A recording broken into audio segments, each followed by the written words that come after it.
Cognizant to the needs of our learners, parents, and teachers, the Department of Education provided us with powerful tools for productivity that will allow us to foster critical thinking skills, problem-solving skills, communication and collaboration skills to be compassionate, responsible global citizens.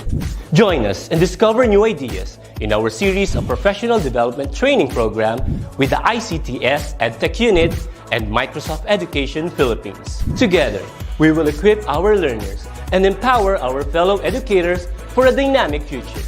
Para sa bata, para sa bayan, at para sa guro. Sulong Edukalidad.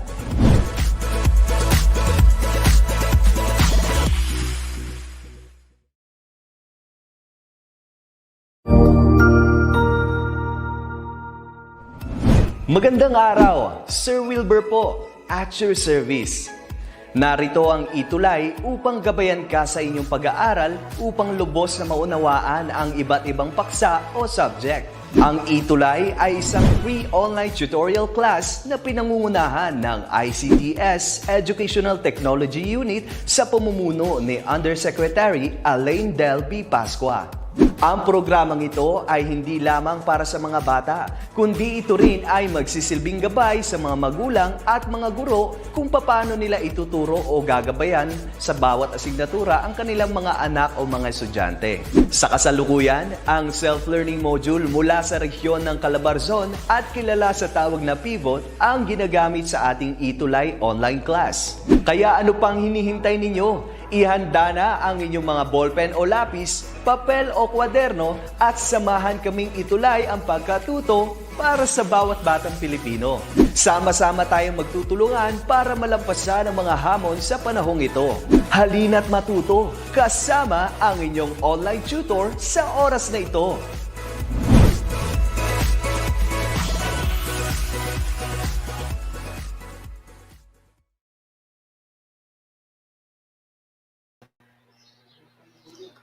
Hello? Okay, magandang umaga sa ating lahat. We are already in our third week for third quarter. And once again, this is Tutor Shen who will guide you and assist you to understand better our lesson and activities for health optimizing physical education 4. Welcome po sa ETUlay online tutorial for senior high school students, particularly for grade 12. Good morning again to our viewers from Luzon, Visayas, and Mindanao, especially to our learners. Magandang umaga din po sa ating mga parents and sa mga kapwa ko guro. Let me greet personally po ang ating mga viewers. Good morning, Nila A. Piñon. She is watching from Morong National High School. Good morning po.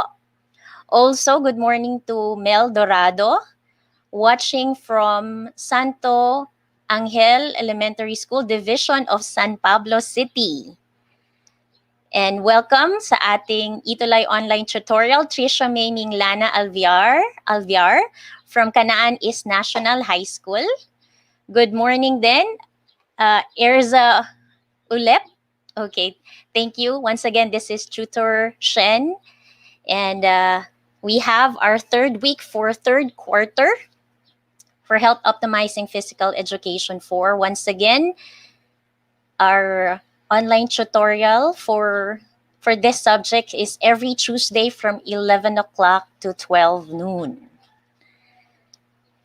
And before we finally start our discussion and the lesson po, let's have a quick warm up. Okay? I-prepare muna natin ang ating mga katawan to keep us alive and alert for today's discussion. And you can see here different examples of recreational activities since we focus on recreational activities. You have there basketball, fishing, dancing, online games, boating, and swimming. Now, as I mentioned a particular recreational activity, okay, we are going to perform and execute a certain movement. For example, for basketball, okay, our movement will be like this. Okay? So ito po ay sa basketball. For fishing is this one. Okay? Fishing. This is fishing. Dancing. All right? Online games. Boating. Okay, this is for boating. And then lastly, for swimming. Okay, so those are the movements that we are about to perform once I mention a particular recreational activity. So are you guys ready? Okay, kindly give me a thumbs up sa inyo pong chat box para malaman ko po na ready na tayong lahat. Okay? Okay? Yes. Ayan. Sige po, let's start with our warm-up activity. Okay, so wait for the recreational activity po, no? Okay, sige po, we're gonna start with basketball, okay? And everybody please perform the movement of basketball. Okay, swimming.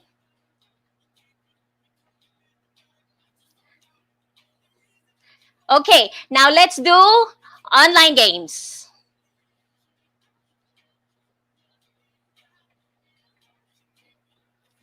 Okay, let's have voting.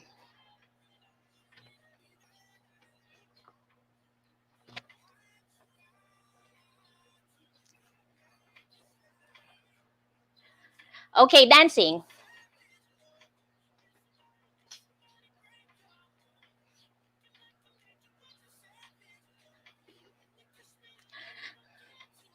Okay, everybody, let's do fishing.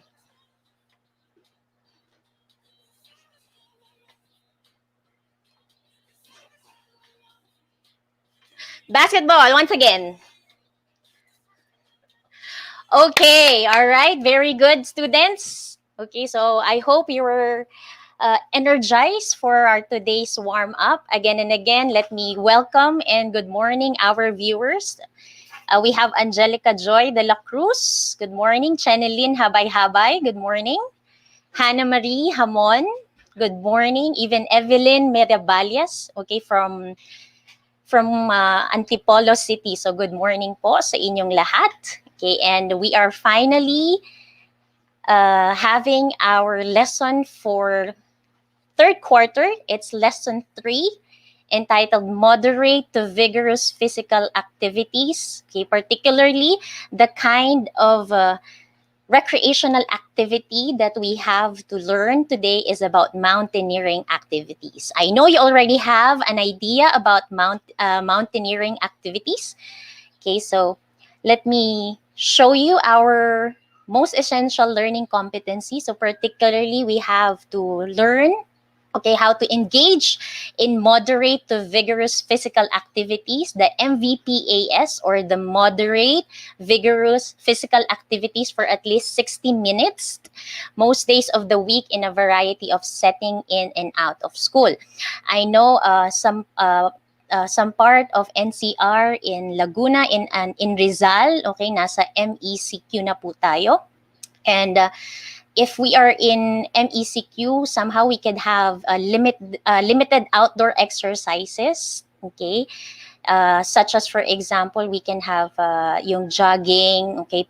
Possible na po, no? Pwede na ang walking, ang jogging, ang pagtatakbo, ang bisikleta.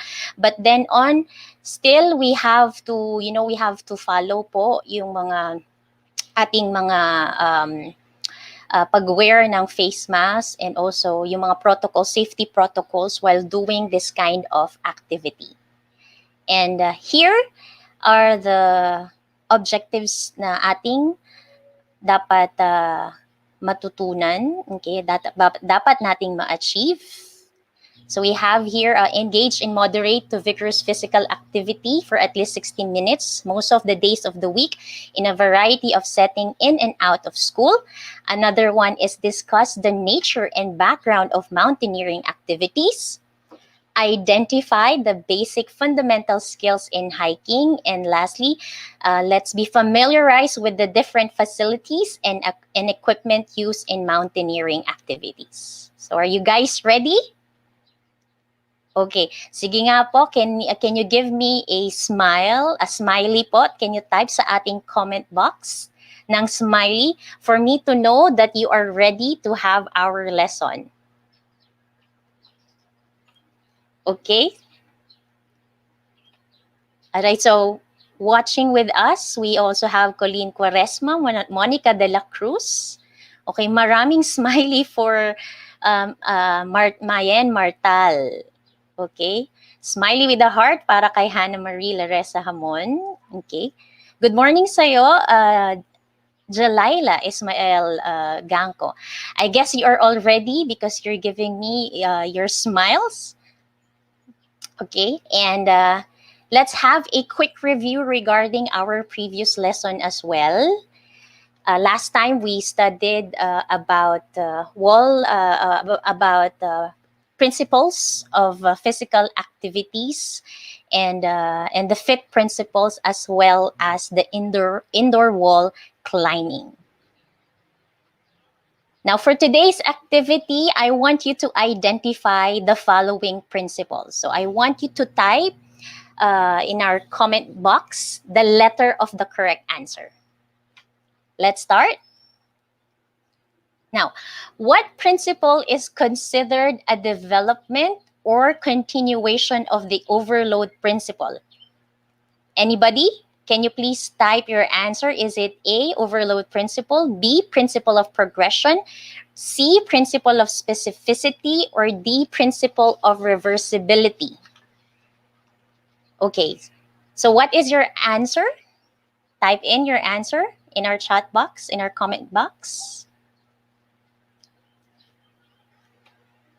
All right, for Iluminada, Chenilyn, okay, letter B ang kanilang answer. Okay. Yes, Evangeline Deliosa, letter B ang kanyang answer. Very good, students. When we talk about the principle of continuation and development, that is what we call principle of progression. Same thing with Evelyn and Angelica, very good answer. Let's have the next question, number 2. What principle states that a body part gains according to its relevance to the conducted physical activities? A, is it overload principle? B, principle of progression? C, principle of specificity? Or letter D, principle of reversibility? What is your answer? The answer is, kindly type using the comment box. What principle? It is? Yes, okay. The body part that gains according to its relevance, their answer, Chenilyn again, Illuminada, and then Lanilyn. Their answer is letter C. Yes, that is definitely correct. It's the principle of specificity. Next. Which among the principles of physical activity is described as the use it or lose it principle? Is it A, overload principle, B, principle of progression, C, principle of specificity, or letter D, principle of reversibility? What is your answer, my dear students? Lanilyn, her answer is letter D. Okay, principle of reversibility. How about the others? So same thing with Evelyn. The answer is letter D. Very good. Mayan, yes, that is right. The answer for this is the principle of reversibility. Okay, very good work, students. Let's have number 4. How about the FIT principle that refers to the duration spent in doing recreational activity to increase the progress and overload of an activity? So what FIT principle is this? Is it A, frequency, B, intensity, C, time, or letter D, type? Can you tell me what is this FIT principle? We have letter. Yes, the duration spent in doing this recreational activity. Yes, we have this. It is letter. Very good. It is letter C. It pertains to, yes, definitely it pertains to time. So Angelica also got the correct answer. Very good. And last question po. Which among the FIT principle pertains to the number of times recreational activities are done in a week? Okay. It usually answers how many. Okay. So can you type in using the comment box? What is this FIT principle? A, frequency, B, intensity, C, time, or letter D, type? Okay, what FIT principle? Yes, very good, Iluminada. Okay, Iluminada Valdivia Estinos. Yes, that is correct. And also Lanilyn and Angelica, your answer is letter A. The correct answer is frequency. Okay, very good. Very well answered, students. It seems that you really master itong mga FIT principles and principles of physical activity since junior high school, and when you were in grade 11 as well. We are also dealing with these principles. Now, let's have another activity. I want you to guess who is this person that I'm about to present. Okay, so let's have the activity Guess Who. All right. Now, who is this person? Guess who? Naaalala niyo pa po ba siya?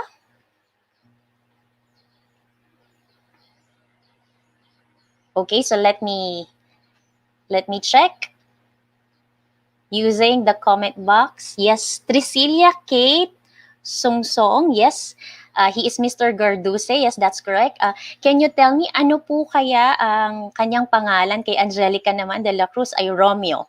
So sige nga po, ano po ang full name nitong naa sa ating screen? He is? Okay. Yes, he is Romeo, also kilala as Romeo Garduce. Right? Yes, that is correct. So that is Romeo Garduce. Okay. Now, sino po ba siya? Can you give me some details about this person, about Mr. Romy Garduce? Who is he? Okay, anybody would like to share their thoughts? Sino po? Saan po nakilala si Mr. Romy Garduce? Ano po kaya ang naging contribution niya sa Pilipinas? Saan po siya naging kilala?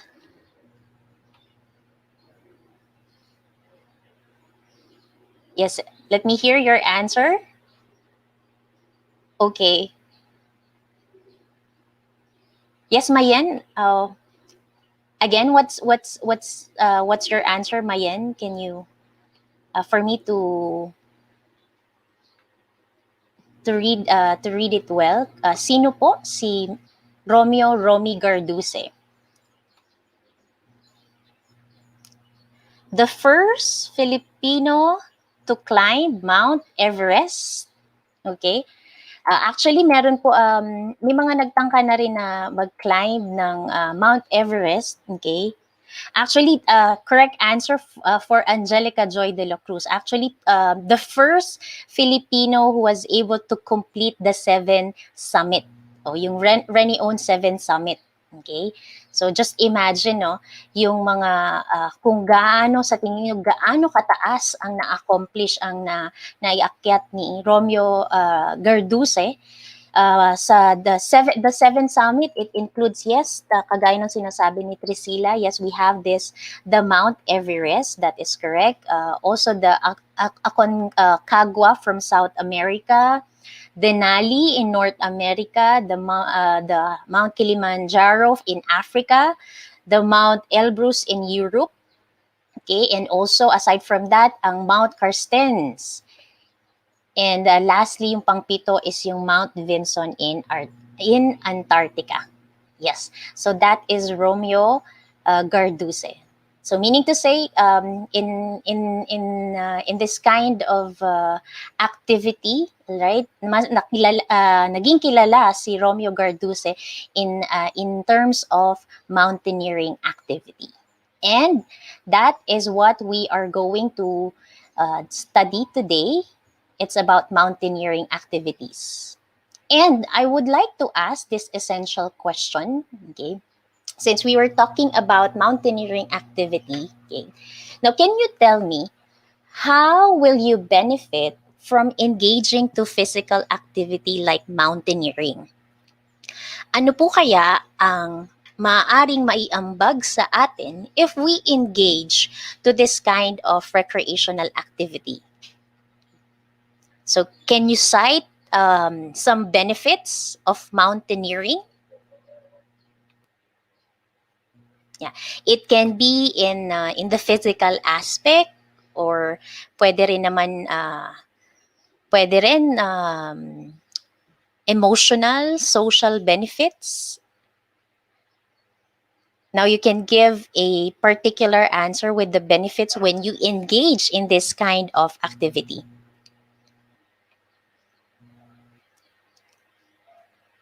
Can you type in sa comment box? Ano po kaya ang maaari nating makuha? Okay, ano ang pwedeng maging epekto sa atin when we engage ourselves in mountaineering activities?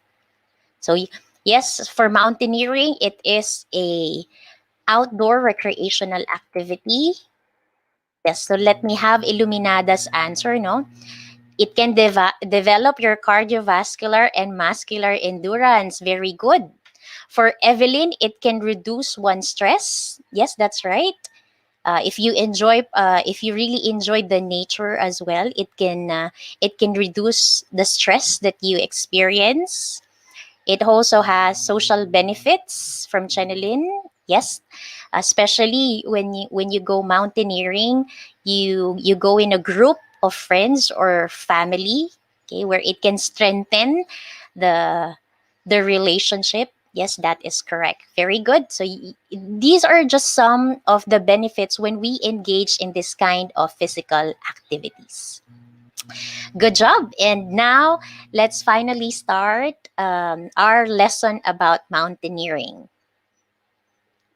Let's define mountaineering. It is an outdoor recreational activity that is known as a sport of mountain climbing. Maaari ko po bang malaman sa ating mga viewers, anyone here, do you have any experience of this mountaineering activity? Can you give me a thumbs up sa mga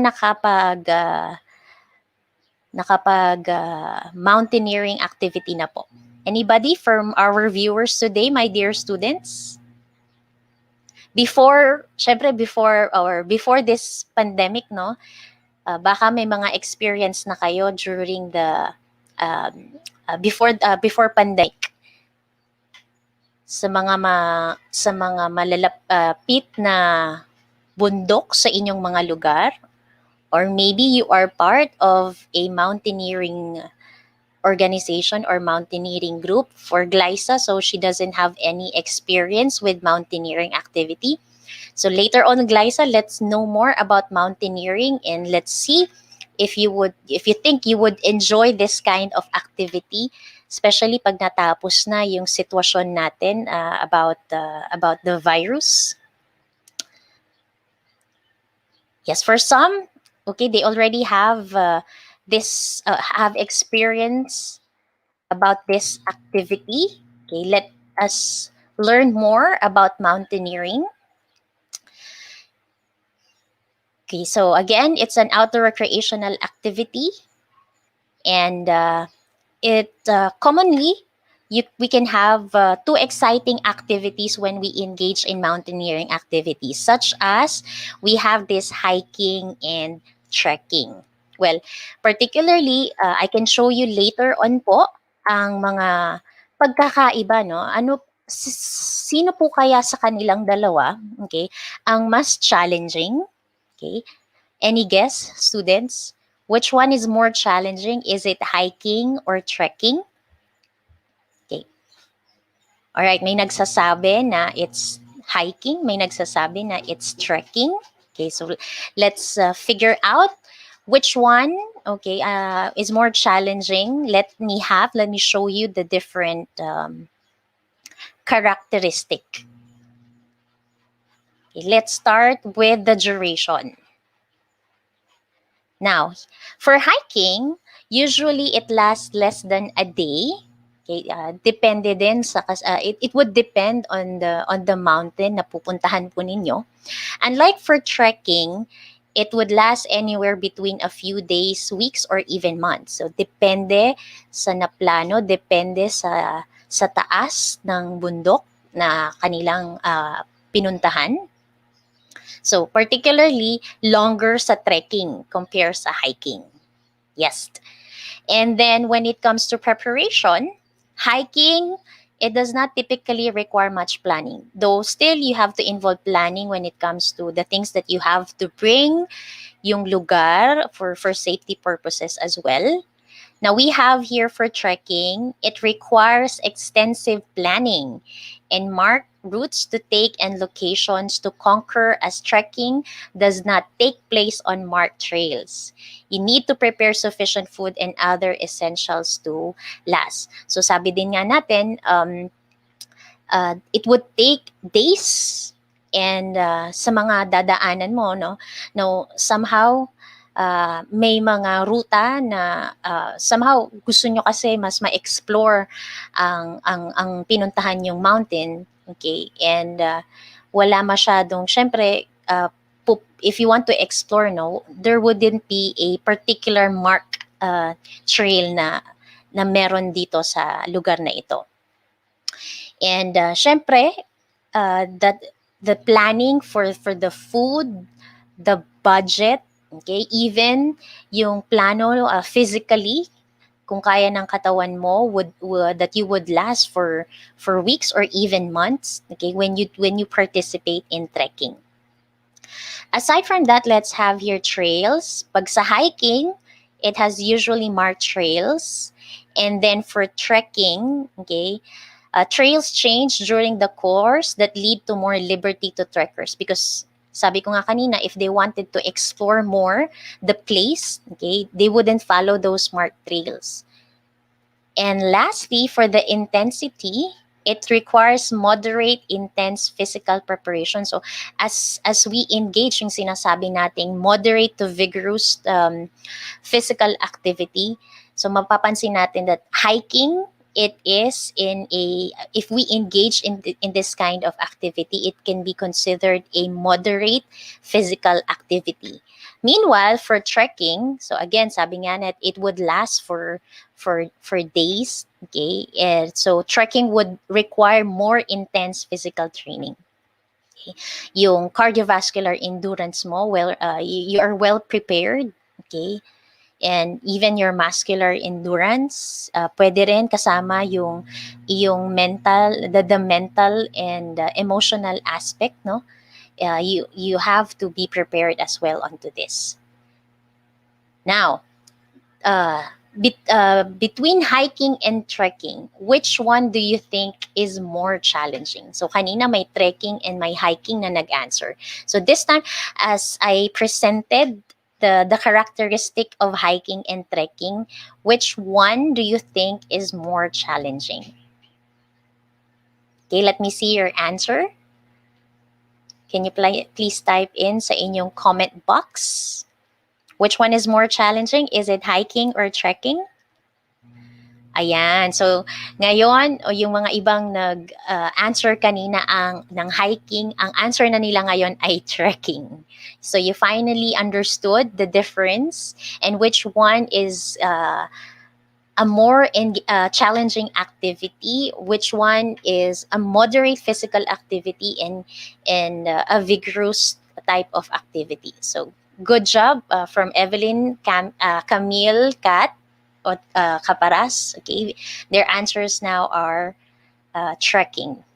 Okay, now here, this time we have to move on to the mountaineering essentials. So sabi natin, there would be preparation if you engage to this kind of activity. Now, what could be the different mountaineering essentials? Let me present to you the first one is we have their backpack. Okay, let us define what is a backpack. So it is a large pack that is supported by an external or internal frame and is used specially for carrying supplies when hiking and camping. Yeah. So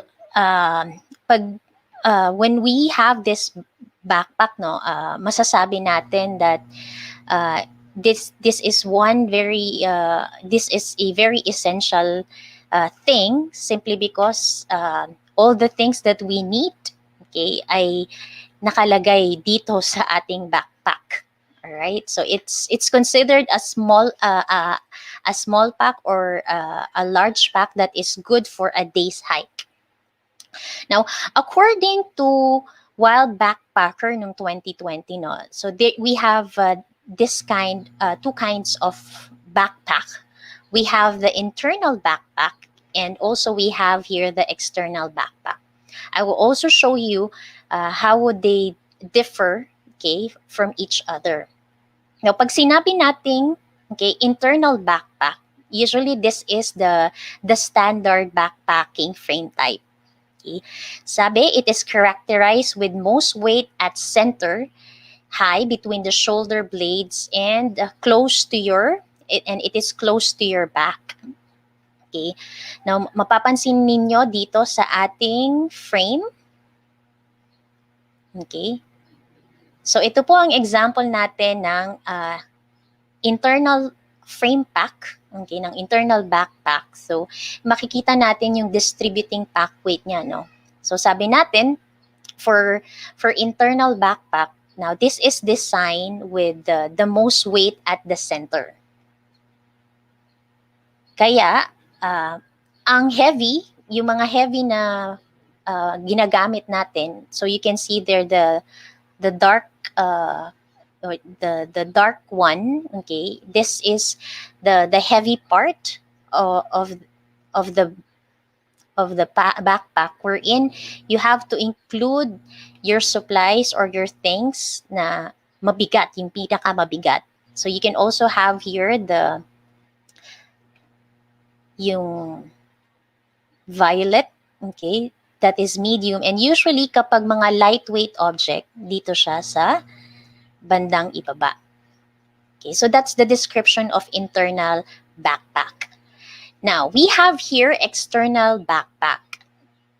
These are recommended for trail hiking only, and the heaviest item should be packed on top and closest to the back to center the pack's weight over the hips and help you to stay in a more upright stance. So here, let me show you yung external frame pack. Sabi natin, no, usually where you put yung mga heavy objects that you have to bring during this kind of activity, it is packed on, so it is located on the top. So you can see here, dito natin the usual inilalagay ang mga heavy objects. It's either yung tent ninyo o kaya yung sleeping bags ninyo.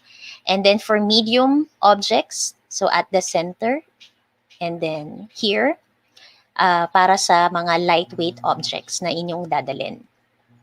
Alright, so that's the difference between the internal and external backpack. Aside from that, sa mga essentials na kailangan natin, we also have to bear in mind yung mga tips para when you pack your backpack. So here are some tips. So you have to find the right backpack, small bag for a day's hike. Especially yung backpack na dadalhin mo, it would depend how many days, okay, kayong mag-i-involve sa hiking or trekking. And aside from that, you have to put your sleeping bag at the bottom. Next, back breakers, heavier items should be kept at your back. So para at least with it at the back at mas yung balance and hindi siya masyadong mabigat. Unlike pag sa pinaka bottom mo siya nilalagay, no. Okay. Maaaring yung weight dahil mabigat siya, it would also drag you kasi nasa baba siya. So unlike for the center, no, yung balance mo, you could keep up with your balance. Next, plan for easy access maps, flashlights. So meaning to say, when you also have to prepare all the materials, no, in case of emergency and depending on the situation, you could easily access your flashlight, yung first aid mo, yung mga snack mo, okay? And also, don't waste space food inside cooking pots and zip clothes. So usually sa mga backpack, it consists of different, may mga several pockets siya, wherein you can put your essential things. Next, prevent food and gear spoilage, especially if you have to pack it, no? And mahirap na sa when you go to the mountain, hindi katulad na pag nasa bahay, your easy access on food ay nandun. So you really have to pack it very well and put it in your backpack well, okay? Para hindi rin siya masayang. Next, waterproof your pack.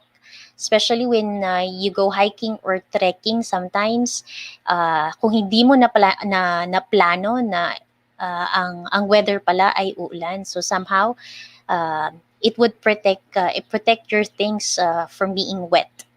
Next is wear your pack correctly, proper tightening of straps, because it would kapag masyadong loose siya, ang tendency is yung bag ay pababa. So halos yung back din natin, no, the how we carry ourselves, so idadrag tayo ng bag pababa, okay? So that's why yung tamang paglagay, how you distribute the weight ng mga essentials mo with the backpack is very important, especially if you're gonna go mountaineering activity for days. Okay, so at least hindi masyadong mabigat at mahihirapan ka sa paglalakad.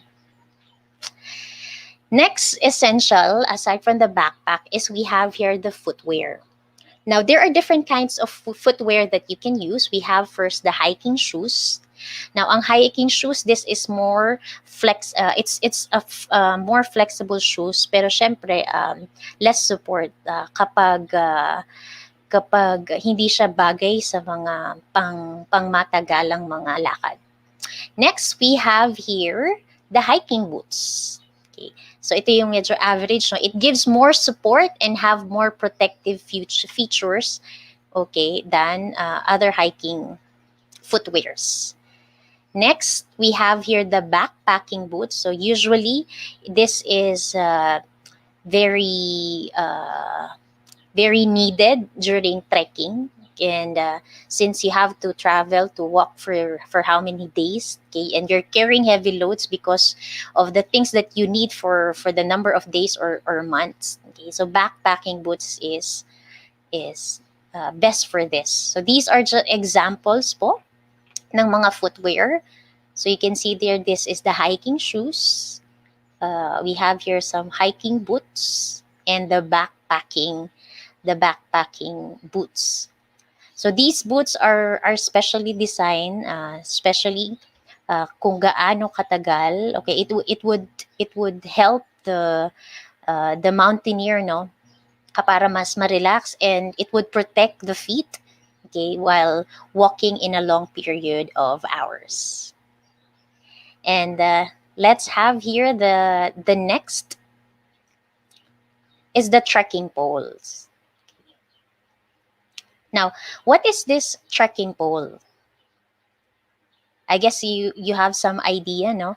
And here for trekking poles, usually this is an aid. It assists yung mga hikers or yung trekkers, especially if they are walking in a challenging terrain, yung mga dadaanan nila na medyo mahirap or pataas, for example, this would help them. And also for some hikers or mountaineers na they have problem with their knees, this could aid them, no, para hindi rin masyadong mabigla at mapuwersa ang kanilang mga tuhod. Now we have here the other essentials. What are these other must-have essentials? Now, aside from the footwear, the trekking poles, and even the backpack, okay, these are the things that you have to bear in mind when you plan to go hiking or trekking. So we have first the first aid kit. Okay, sabi ni Mayan kagad, no, food, yes. Food is very essential. Opo, tama po yan. It is very essential. Lahat ng mga klase ng pagkain. But for food, no, sabi ni Maya, no, mas okay na dali nating mga food yung mga hindi masyadong napapanis. Especially if you have to stay in a number of days or weeks. So first aid kit, it's very important as well in case of emergency, kapag may nagkasakit, in case na may hindi inaasahang aksidente. So you have this first aid kit to treat the injuries or even wounds. Yes, you have their water and then trail food. You were able to plan na dapat yung pagkain at tubig na kailangan mo in the number of days that you have to spend in the mountain. Next, we also have the sleeping essentials. You have to protect yourself from insects. Okay, lalo na baka may allergy ka sa mga insect bites. And aside from that, to protect you from a cold weather, or even kapag umulan. So somehow you could have your sleeping bags, okay, your tents. Next one, you have their cooking essentials. So usually where you have to cook your food. Other than that, you have the two-way radio, cell phone, and also extra batteries in case of emergency. We can use this one if there would be some instances na uncontrollable and we have to seek help from people to help us. It's either during medical talagang emergencies. Next, we have their topographic map trail or map, okay, so that it will guide you, okay, sa mga dadaanan ninyo, and it would also prevent you to go to some areas in the mountain na dangerous. Next is insect repellent or sunscreen to protect yourselves. As I have mentioned, maybe you have some allergies sa insect bite. Next, you have their fire starters and matches. And aside from that, multi-tool or knife. So it's either for cooking, okay, or you have to cut something, or even kung wood din. So you have this multi-tool or knife. And lastly, syempre, yung sufficient food, okay, because it will also give you energy and it makes you happy when you eat. All right. Okay. Now, These are the other essentials. So aside from the backpack, trekking pole, and the footwear, so these are the things that you have to bear in mind if you plan to engage in such mountaineering activities. All right. Okay. Now let's have some basic skills in hiking and trekking. So from knowing the different things that you have to bring, ano naman kaya yung mga importante din na dapat niyong malaman if you involve yourself to hiking and trekking? So sabi nung iba kanina, you haven't experienced hiking and then trekking. Well, earlier as well, you have heard, okay, the different benefits. Okay, it's fun, especially for hiking. It's a leisure work. It's a leisure walk for hiking, and once you see the sceneries, okay, you feel the breeze of the wind, okay, it makes you relax, it makes you feel better, no? So maganda rin na avenue ang mountaineering activities, okay, para not just to make us fit, okay, or physically active, no, but it could also you can also find joy or peace. Yung iba kasi gusto nagme-meditate sa mountain. All right? So, let's consider the basic skills in hiking and trekking. So first, you have to remember, you have to set your hiking space. Malaman mo din, the hiker must know how to determine yung pacing ng inyong katawan. Aside from that, napaka-importante din po, no, na you have to you also have to consider yung preparation ng inyong heart, ng inyong lungs, and even your legs para sa mahabang lakaran. Okay. And it's very good. It's a good way if you establish yung good pacing na tinatawag, okay? Para at least it would you would enjoy, okay, and you would sustain your energy for a prolonged walk. Now there are tips that you can do to find your pace, no? Now pwedeng ang tao kasi, no, mapapansin nyo, there are people na napakabilis nilang maglakad. May mga tao naman na ang bagal nilang maglakad, and there are some people na moderately ang paglalakad nila. But when you engage in this kind of activity, you also have to set your pace. Okay? Paano kapag nagsama-sama ang mga mabibilis maglakad, mabagal maglakad, all right? So we have to, we have to set our pace kasi you're in a group, okay? Hindi naman pwede rin kayo ay mag-iwanan. Now, these are some tips to find your pace. So you can start out a pace that kumbaga fairly in an easy walk for 5 minutes muna, no? Okay? Yung tamang yung same length lang ng pag-step, okay? And even in a same speed. Okay? And then after that, after for 5 minutes walk, no, you can stop and then check your breathing. Kung ito ay, do you think if it's a normal breathing, then maaari mo nang i-increase paunti-unti yung pacing mo and you could start over. And kapag sa tingin mo naman, yung sa paglalakad mo, no, you are breathing heavily or nagsusweat ka na. So this could be the time that you have to slow down your pace. So i-repeat nyo lang yan until you could be able to settle your pacing. Okay, so meaning to say it would barely raises your breathing rate, okay, but hindi na kayo masyadong magpapawis. Okay, so those are some tips that you can do, right, to find your pace. Right, kasi kailangan din natin makiayo, no, sa mga kasama natin with our members in the group while we are leisurely walking on the mountain. Aside from that, you have to establish your rhythm. So after setting your pace, you have to establish your rhythm. Now, yung rhythm na yon, yung requires ng yung inyong breathing rate, okay, and yung pacing ng paglalakad nyo for a long time. Okay?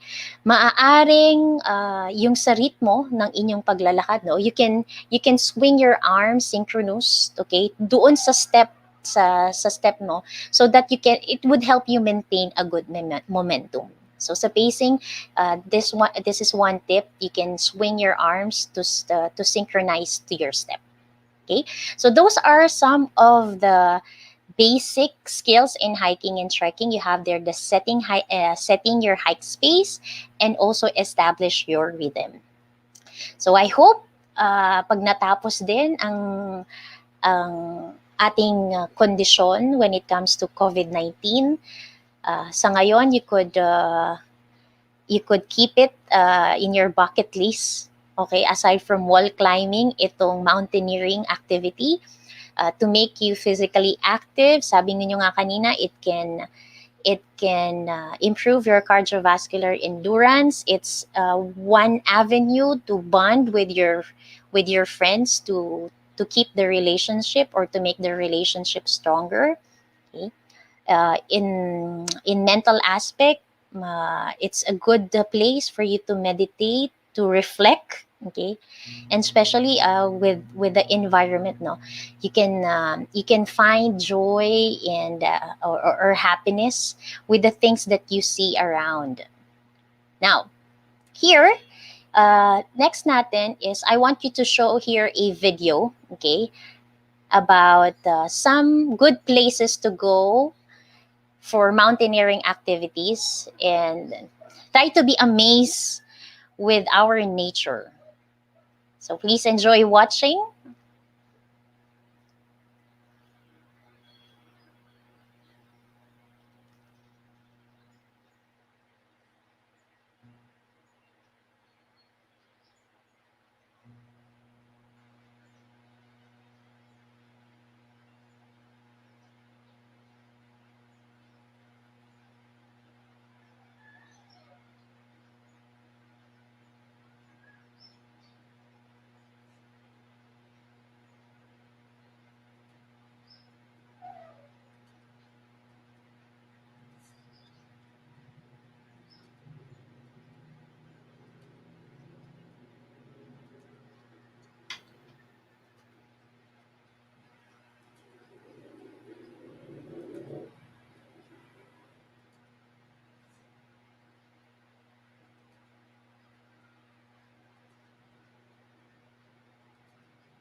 All right, there you have it. So, by watching this kind of video, no, the people on the video, ano po kaya ang sa tingin yung pakiramdam? Ano kaya? How would you feel if you are in this kind of place? Sige nga po, students, no? Even though you haven't experienced this hiking or trekking, no? Ano po kaya ang mararamdaman nyo if you are in this kind of place? Ano kaya sa tingin nyo, no, ang magiging epekto sa inyo? What could be your one word, okay, experience? Okay? Now here, so personally ako, when I was able to experience hiking, no, I was really happy because I enjoy nature. Yung hangin na enjoy ko, yung huni ng mga ibon, I do really enjoy it. Okay? How about you, students? Okay, for Lanilyn, sabi niya, no, satisfaction. Okay? Ano kayang klaseng satisfaction yan, Lanilyn, no? For Channeling naman, it's challenging. So sa kanya, na-challenge siya. Especially, just imagine, no, saang lugar ka kaya pupunta. Alright? Saang bundok na wherein you can see ang ganda ng Pilipinas somehow. Okay? And for Evelyn, no, she finds peace and comfort. Okay? Especially if you're able to reach the top of the mountain, no? Ano kaya ang pakiramdam nyo na it's a means of satisfaction. You're able to reach the top of the mountain and you can enjoy finally the view. Okay. For my end, sabi niya, it's fun. Okay. So I hope by just watching the video and also learning the different characteristic or the nature of mountaineering, no, you're able to find fun and you find it positive to engage to this kind of physical activity. So thank you for your comments po. And let's wrap up po, no? Okay. Now, let's wrap up our lesson for today. So this is just a simple activity po, no? So I want you to match the usage and description of the tools and equipment to each picture. So you have here the different pictures, no? You have the first aid. This one is a trekking pole, hiking shoes, the backpack, the map. Okay, so please type in your answer. Let's have the first one. So you just have to type sa comment box ang inyong answer. So number 1, this is the most important equipment for hiking and trekking. It is known as your home on your backpack. What is your answer? Yes, that is correct. Okay. Yeah, known as the home on your backpack. Yes, that is correct. The answer is the letter B. It's backpack. Very good.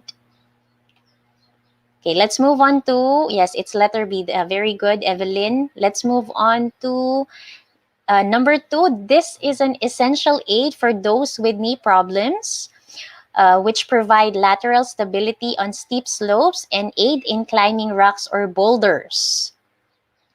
So it would assist the hikers or the trekkers, especially in a very challenging terrain. Okay, your answer is? All right, so the answer is, yes, that is correct. Okay, we have there letter C.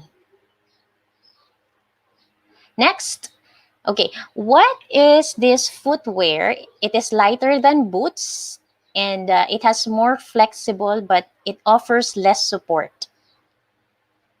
Okay, yes. So this is for number 3. Your answer for number 3, we have... Okay, very good. Yes, that is correct. Ang ating answer, we have letter E for Mayen. Yes, same thing with Evelyn and then Lanilyn. Good job, students. For the 4th question, it presents the vertical position of features in measurable form as well as their horizontal positions that leads to finding a specific location. So this is also one of the must-have essential. Okay, what is your answer? Yeah, in your comment box, yes, the answer is, yeah, from Mayan, from Clarice. Okay, yeah, the answer is letter D. Good work. And the last one, It is a collection of medical tools and equipment necessary for a possible hike or trek injuries. Yes, that is right. So, ang natitira na lang po natin, yes, this medical tool is usually, yes, Chaneline's answer is first aid. Same thing with Mayan, with Angelica, okay, and Illuminada. Very good answer. Yes, good job, students. Okay, so these are the essentials, the must-have essentials when you engage to mountaineering activities. Okay, and let me give you this quote po, no, by Joseph Smith Jr. Never be discouraged. If I were sunk in the lowest pits of Nova Scotia with the Rocky Mountains piled on me, I would hang on, exercise faith, and keep up good courage, and I would come out on top. So I hope, even though we are experiencing challenging emotions, challenging finances, or even stress or depression, since we have limited activities, and we are always we are encouraged to stay at home, to keep ourselves as well safe and healthy. So I hope, no, you would hang on, you would exercise your faith, okay, and still you would continue pursuing all your dreams, your endeavors, keeping a good relationship with your family, and being positive despite of the negativities that we hear, we watch from media, or everything that we experience as well within our families. So I hope always exercise faith and have the courage. Okay? And let me end again.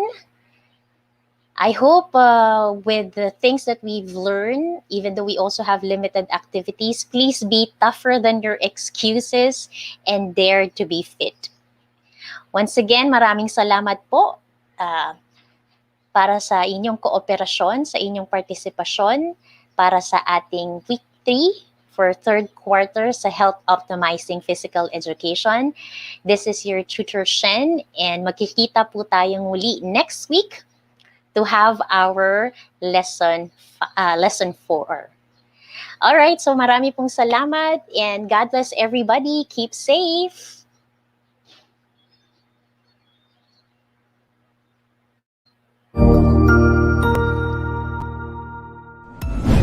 Sigurado ako na marami ka na namang natutuhan sa ating ETUlay tutorial session ngayong araw. Tandaan, ito ay hindi lamang para sa ating mga mag-aaral, kundi pati rin sa ating mga minamahal na guro at mga magulang na kaagapay natin para maituloy ang pagkatuto sa kabila ng nararanasang pandemya. Patuloy ding sumubaybay sa DepEd TV para sa mga araling ginawang video episodes. Mapapanood ito mula Lunes hanggang Sabado, alas 7 ng umaga hanggang alas 7 ng gabi sa inyong mga telebisyon. Abangan bukas mula 1:00 ng tanghali ang iba pang aralin sa ating ETUlay free online tutorial session sa Filipino.